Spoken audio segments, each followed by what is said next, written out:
So these may look like baby back ribs down here. They are baby back ribs, but this is not technically a baby back rib video. This is going to be the tool that I use to test a new accessory for the Weber kettle. I went out and I bought the Weber charcoal heat controller. It sounds electronic. It's not. It's really just an insert for the kettle. And also, I'll tell you something. I bought it planning to use it a completely different way than what it's supposed to be used. So I'm going to stick to the way it's supposed to be used today to do some lower and slower cooking. And down the road, I'll use it the way that I want. And I'll talk a little bit about the way that I want to use it later on outside. But first, we got to get our ribs ready so we can test this new accessory for the kettle. Baby back ribs here. Let's get the membrane off. Let me get over on this side. I'd come down a few bones. I just take a table knife, get up under there, just so you can get a finger under there. And if it's really slippery, you can grab a paper towel and that helps grip this. And as I always say, it doesn't always come off in one pull for everybody, me included. Sometimes you got to pick at it. That is good enough for me. Now let's get our rub on. Now the rub I'm going to be using is Sweet Red Dirt from Bartlow's Barbecue. This is really one of my favorite rubs that I've found this year, and my family agrees. Get our backside a little shake first. Don't really need a binder. There's a good amount of moisture, especially on the meat side.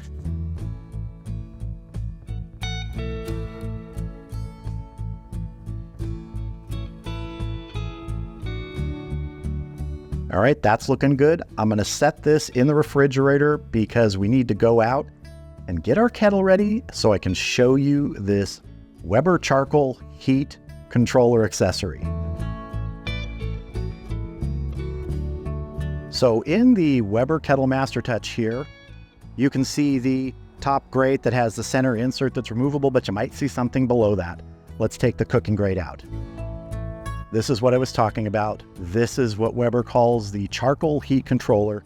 It is 2 pieces when fully assembled. This top part is 4 pieces that you snap together. This bottom part is kind of like the vortex. If you know what the vortex is, I've used that in many different videos cooking. So it's basically just a cone that sits here in the middle, and you can actually use it just like the vortex according to Weber. I haven't tried it yet, but it's a similar concept. You fill this with charcoal. You know, you have that center part of the grate removable, everything around it. You can do chicken wings, things like that. But this is sort of the star of the show, if you will. It is a heat diffuser. So you have charcoal burning beneath it and it diffuses the heat so you can use the entire cooking grate for, say, a low and slow cook. Now, my original intention with this when I saw it was to kind of use it like an all-around heat diffuser, like you dump charcoal in there around the center cone, you put this on, and then you can put, like I said, wings and things like that. But really the way Weber intends it is to be, this sits in here when you would be using something like the snake method,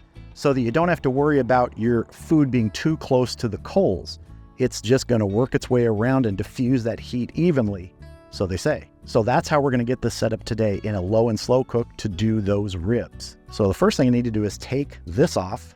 Now the Weber instructions say to fill this with charcoal about 3/4 of the way around. So that's what I'm going to go ahead and do.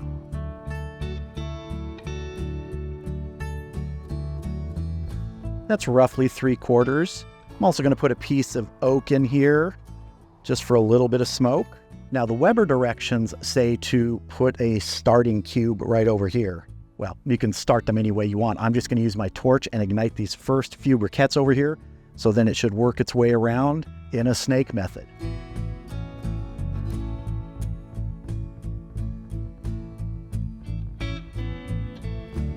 Gonna let those ash over probably 15-20 minutes before we get our diffuser plate back on, let the heat come up, and then get our food on.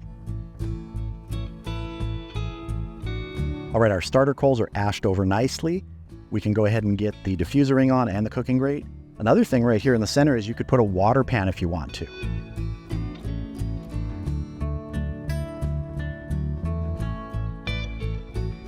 Now, Weber suggests certain vent settings on this to keep it in a low 225 to 275, I think it said. But, you know, when you've been using a kettle as long as I have, you have your own way of doing things. So you really just want to adjust the vents the way you know your kettle. So I'll get the lid on, let this come up to temp, and then I'll adjust the vents to get me to a 250 degree temperature today. That's my target. And then once we're up at temp, we'll get our ribs on here.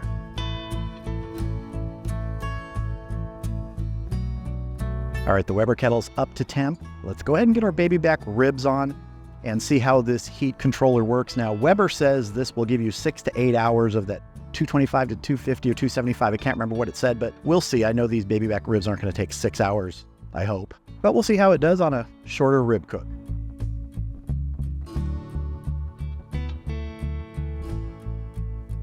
All right, we'll get the lid on, get smoking, come back in an hour, check them, see if we need to spritz.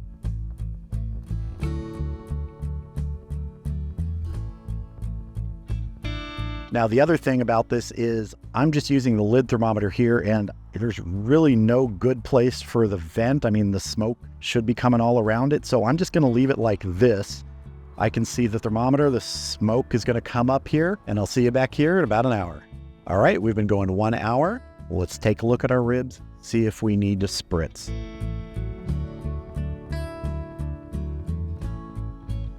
Looking good. But little dryness on top, so I am going to spritz, and I'm just using plain water. Let me get the lid back on, and then want to tell you how the temperature's been holding. So my target's been 250, and I've been able to keep it there, but I've really had to play with those vents. This likes 225, let me tell you. Now, I don't use the snake method a lot, and I don't know exactly how much charcoal Weber intends you to put there to build that 3/4 snake, but I did it the way that I thought I should, and it seems to be working. I just want to get that temp to that 250 and keep it, so maybe my charcoal is going to burn a little more quickly. But we'll come back in another hour, see how we're doing, and at a certain point, we will be wrapping and saucing. All right, we're at the 2-hour mark. Let's check these ribs. And I know I said I was going to wrap them, but let's just see how they're doing. Maybe I won't wrap them today. Maybe we'll just leave them on the grill, sauce them, keep an eye on them. I don't know. I might still wrap them, but we'll see. Looking good. Oh, smelling really good too. I want to do a quick flex test here. Just see how we're feeling. A little bit of flex, but still pretty firm there. Let's just see how we're probing for tenderness. Resistance, I expected that. So with the way they're looking, that's good color and everything, I do want to go ahead and wrap these, I decided. I want to bring that tenderness through and not have it take extra long. So let's go ahead and wrap these. I'm going to use some of this Kinder's mild barbecue sauce. Get a good brushing on here.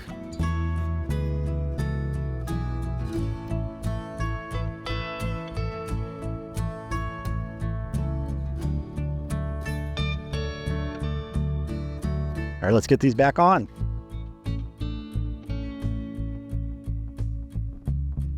I'm going to let these go for 2 hours before we check them. All right, we've been going 2 hours in foil after 2 hours unwrapped. Let's check and see how tender we are and if we're done.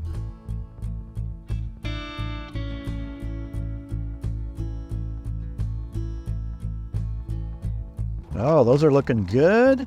Do a quick tenderness check here. Yeah, those are pretty tender. These may be pretty close to fall off the bone, but I want to give them a little bit of time back on the cooking grate unwrapped just to sort of tighten up that glaze on the outside.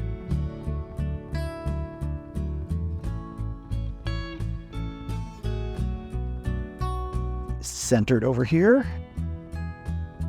I'll go ahead and get our lid on and let these go for about 30 minutes.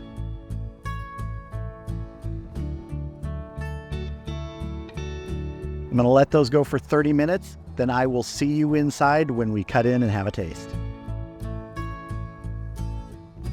All right, here are our ribs. They turned out just gorgeous. Look at that color. This is what I really like on ribs. If you get that sort of reddish mahogany color, I just love that. Now, in terms of the accessory, the Weber charcoal heat controller, I don't know why they called it that. Why didn't they just call it a heat diffuser? I mean, heat controller sounds like it's some electronic thing that's going to run your kettle, but regardless, it worked. Now, after I took the ribs off and brought them in, they were just sitting here for about 10 minutes resting. I went out and I took the cooking grate off and the diffuser part of that off so we could see how much charcoal was used. Now, to me, it looked like about 2/3 of the charcoal was used, and we went 4.5 hours. If that's correct, and again, I didn't set it up exactly like someone else might set it up. I just set it up the way I would with the amount of charcoal I put in there. That looks like it would get 6 or more hours, maybe 7 hours. And you probably could have added a little more charcoal in there. I didn't go too far. It said 3/4, and I wanted to stay pretty conservative on that. So in terms of the time that you're going to get out of it, yeah, I could imagine getting 6, maybe 7 hours. I guess you could push it to 8, but I was running at 250, not 225, so maybe you would get that little bit of an extra in there too. So I just want to jump in here to add some other information.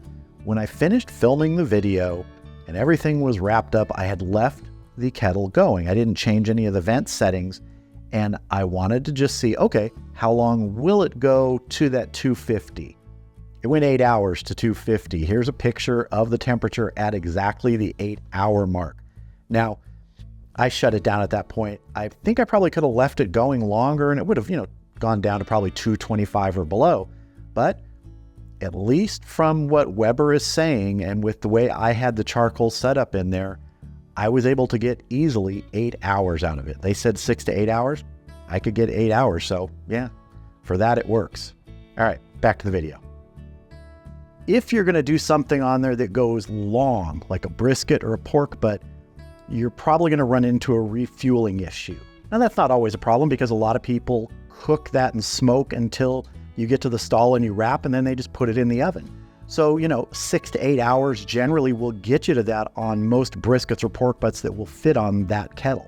But I guess the other thing you could do is when you take the brisket or pork butt off to wrap it, you could also lift off the cooking grate and the diffuser and add more fuel, sort of continue the snake. It's a little bit of a hassle, but it's doable. But for the amount of time it takes to do ribs, I think that works really well.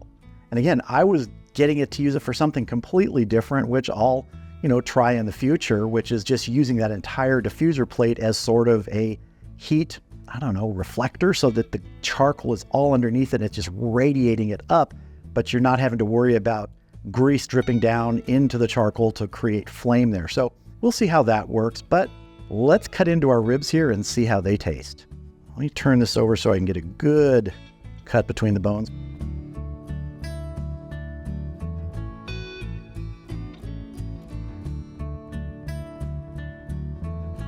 Oh, nice rib there. Now, I always say that I like my ribs bite off the bone. These, when they were coming off there, they were feeling like some of them might fall off. I'm not sure. I think it feels more like bite off the bone, which is what I like. So let's go ahead and have a taste. Cheers. That's a good rib. And to me, really, this is sort of fall off the bone. You're pretty close to that, where it's really, really going to fall off. But you can just peel it away from there. Wow, that is tender. And my main test whenever I get an accessory for one of my cookers is it going to help me deliver food that I want to deliver? Is it going to get that food to taste good, help me in the process? And this does work. If you want to do ribs on there without having to have an indirect zone and then a direct zone, where you can just let the heat diffuser create your indirect zone all the way around, it works. And the food came off good.